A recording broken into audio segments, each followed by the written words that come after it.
खे भी चुनण जी जरूरत न हूंदी आहे।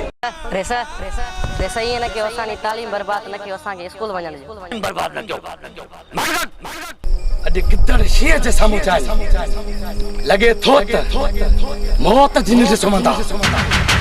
शाहू वॾो रहसन छॾ वीचारनि खे वञनि। मुबारक खान ही आहे प्यारल पेरेवाड़ी। रेस प्यारल पेरेवाड़ी क़बूल आहे असांखे।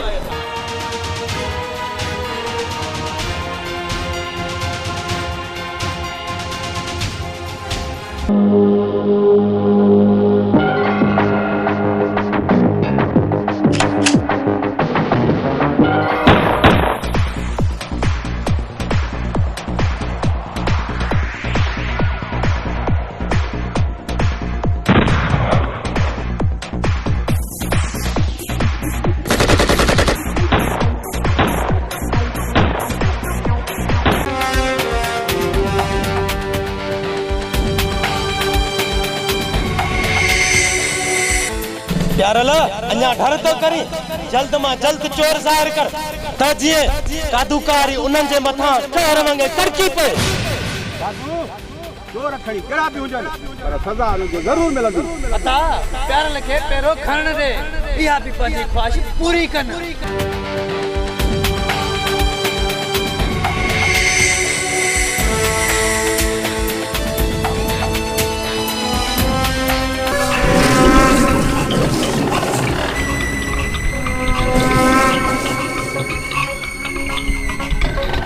कमदार हू पंहिंजे बचा लाइ ज़मीन आसमान हिकु कंदा।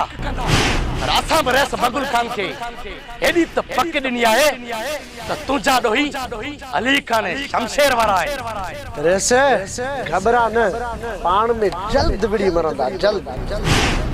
इते रखी सरंग इते रखी जे सुभाणे पेरा भेटा ते कराई तो सभई जोया मट भरे रखा न।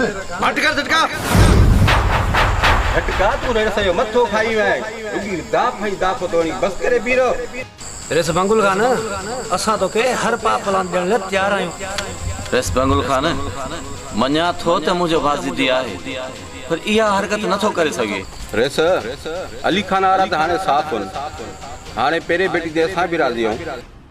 छो त मुंहिंजो नालो आहे छाऊ शींहं, ऐं शींहं जीअं बि बेल में पवंदो आहे हुतां जा जानवर